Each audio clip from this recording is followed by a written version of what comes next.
Resident Evil Zero was a sign of the series running out of ideas. I reviewed it before I started this retrospective, I'll put the link in the description. It was time for the series to take a new turn to keep it from stagnating. The first announcement of Resident Evil 4 was in 2002 as one of 5 exclusive Capcom games for the GameCube. As we found out though, Capcom are cheating whores when it comes to exclusivity, so that didn't really matter. The first reveal showed Leon in a creepy castle with fixed camera angles like the previous games and some supernatural spice thrown in, with Leon apparently being possessed. But the year after, when Resident Evil 4 was shown again, it looked different. This is the first time people saw the over-the-shoulder camera, but it still had fixed camera angles as well as a crazy knob with hooks hunting Leon down. It looks like Resi 4 had the Resi 2 development nightmares of being scrapped to then redone, and just like Resident Evil 2's scrap versions, 4 also has a revival project going. You can even download a demo they have made of the Hookman version for the PC called Resident Evil Code Madman. It's really early alpha though, so don't expect much. In the end though, Capcom settled down and cracked on with it. Then finally in 2005 we got the Resident Evil 4 we know and love today.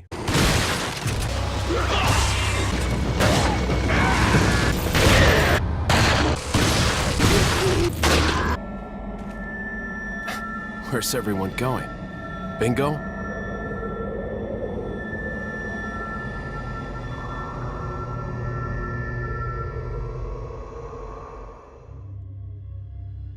The story starts with Leon coming into rural Spain to locate the US president's missing daughter, who has been kidnapped by a local cult. Why the US doesn't use this as an excuse to invade another country, rather than sending in one floppy-haired bender with a handgun, I don't know. He gets in, the villagers are infected with some kind of hive mind virus, and they kick off, so Leon has to murder them and go it alone. Good. Nice. None of the overblown lore from the previous games, just a simple plot for everything to bounce off. When I first played it, straight away I noticed Resident Evil 4 was practically a reboot because I roundhouse kicked someone in the face and then jumped out of a window in the first 5 minutes. Then a little bit after that you get to the main village, and this is where it really gives a great impression of what the rest of the game will be like. It's all about crowd control. There's loads of enemies on screen for Leon to deal with, but it was manageable if you played well. Cap a Spaniard in the face, then follow it up for a crowd clearing roundhouse kick, or if it gets too dicey, chuck in a grenade and watch the bodies fly.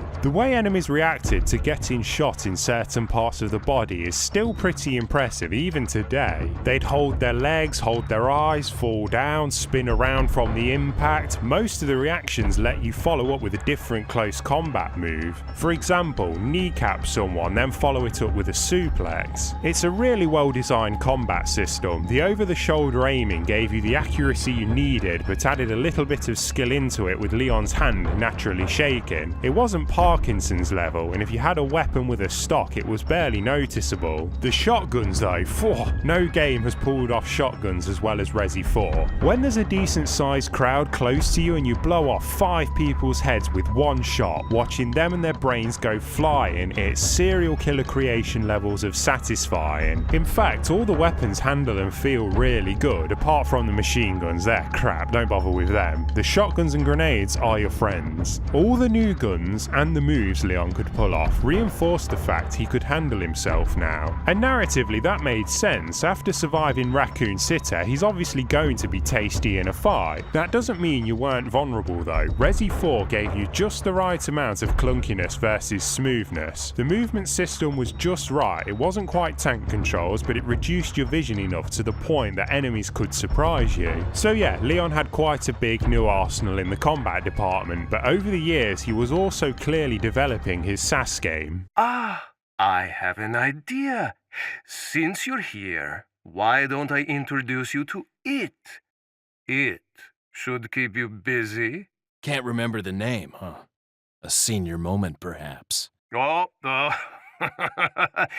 Resident Evil 4 had a sense of humour. It really went balls out in its B-movie horror roots and went full cheese, giving the game a much better personality. All the villains ham it up and Leon just gives them lip. It makes him a more likeable character. He's not moaning all the time, he gets on with what he's got to do whilst having a laugh and being a stand-up guy. Until you shoot the merchant in the face for a laugh. Ooh, it's hard to talk about Resi 4 without mentioning the merchant. The first time I met him I thought he was going to get his cock out when he pulled his coat back. Sadly no though. He sells gun upgrades and attaché cases, which was this game's new inventory system. You still picked up ammo and health items to combine as well as guns. Rather than just having a few squares, you had a big space but you had to Tetris all your items to fit, so you can squeeze a lot out of them if your Tetris game is strong. It's sleek, convenient and makes sense. Big items like guns are big and small items like herbs are small. Not like Resi 5 where armor takes up the same space as an egg. As for the gun upgrades, you can upgrade the capacity and damage, and that's it. I didn't bother with the other shite. Reload speed and fire rate didn't do anything for me. To pay for all this stuff you need to collect gold dropped by enemies and in smashable barrels and crates, as well as selling treasures you can pick up, some of which can be combined to increase their value. So you have a pretty good gameplay loop. Go in, murder, make money, explore a bit for some treasures, sell it to the merchant, then murder some more. That makes it sound repetitive, but it really isn't. Resi 4 is really well paced. Things gradually ramp up just when you think you're getting good, and set pieces are dotted about really evenly. The fight with Salazar's right hand is a personal highlight. It's really tense and creepy, probably the only point where the game is scary really. All of that good pacing though is ruined when you get to chapter 5, which is where I think the game takes a pretty big dive in quality.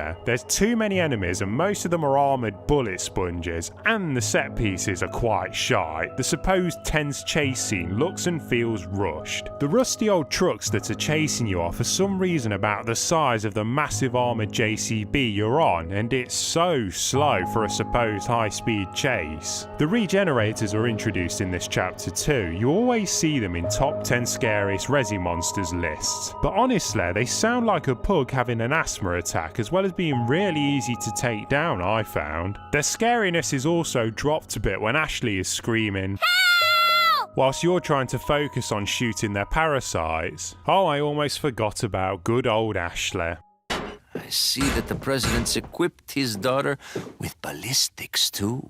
Lewis, you absolute lad. Ashley was the president's daughter Leon was tasked with rescuing, and when I found her the first time playing this, I thought, oh, for fuck's sake, here we go. The rest of the game is going to be a frustrating escort quest, but actually no. It surprised me how sparingly Ashley protection duty is done. She gets kidnapped about 500 more times throughout the game, then it's you who's got to search for the ballistic equipped slag, leaving you responsibility free. Even when you do have her tagging along, you can just tell her to hide in a bin while you do all the manly stuff, and that's good because she's a right fud. The part in the game where she gets her period out her nose and then has a mard at Leon for no reason, typical woman, then runs away only to get captured yet again is her crowning moment. She would get it though, just saying. What I've described thus far probably doesn't sound like a traditional Resident Evil game, and that's because it wasn't. It was no longer about exploring a puzzle-like environment while surviving against the odds. No, it was an action game now. A great one to be sure, but a change of direction that annoyed some of the old school. Me, I personally thought it needed it. As I said at the start, the series was getting long in the tooth. I like to think as Resi 4 onwards as the start of a new series, the second generation I suppose. Then Resi 7 and whatever comes after as the third generation. 4 still had lots of familiar elements though. Resource management was still a thing, only not as harsh. It has familiar characters. Ada shows up to Blue Ball Leon again. There were puzzles, insultingly easy puzzles mind, and it had nice extra content bonuses the other Resi games did so well. Mercenaries is a mode I've never really been that bothered about in the older games because the combat isn't exactly good. It was designed that way on purpose. It was an action game mode in a game that didn't really rely on action, and that didn't sit well with me. But in 4, I like it because the combat in 4 is really good. Then there's Assignment Ada, which is a non-canon minigame where you collect collect 5 virus samples for Wesker. There's also Separate Ways, which is canon, where you find out what Ada was up to when she was away from Leon. It's interesting if you want to get everything out of the plot from Resi 4, but both these modes are obtusely hard, far too many enemies at once who take lots of damage, whereas Ada can take about 3 hits, so I packed them in pretty quickly. It doesn't help that I think Ada is an absolutely shy character too. She's all like, ooh, I'm mysterious and sexy, but the series has yet to ever tell us what she's actually up to, and it's boring now. I'm also not 12, so the sex appeal just feels like a cynical way to keep virgins interested. It's a series with good female leads as well, and why the fuck does she do all these top secret missions in high heels and a bright red dress? Honestly, fuck off, Ada. Resi 4 is considered one of the best games ever made, and I can see that to a point. Just 2 things hold it back. Chapter 5 is a bit poor points, as I said, and depending on the version you play, the audio can be quite shoddy. The PS2, PS3 and 360 versions of the game have really low quality audio on the villagers during gameplay. They don't say much, but it is really noticeable. But play on the PS4, Xbox One, GameCube or PC and that problem's gone, so really you can consider those minor nitpicks since 90% of the game is pure excellence. They missed a golden opportunity with the ending though. Leon and Ashley escape the island and jet ski off. Then Ashley offers Leon some spam sandwiches, if you know what I mean, but he says no. Leon, look mate, Ada is never going to put out. She's a manipulating tease. I mean, don't get me wrong, I would reside in her evil, if you know what I mean, but Ashley just offered you it on a plate right there and you say no. Imagine when you're out with the lads telling them you nailed the president's daughter. Not many people can say that, and it would make the beginning scene of Resi 6 hilarious. Just as he's about to put down the zombie president, Leon quickly says, "Yeah, sorry I slammed your daughter." Bang!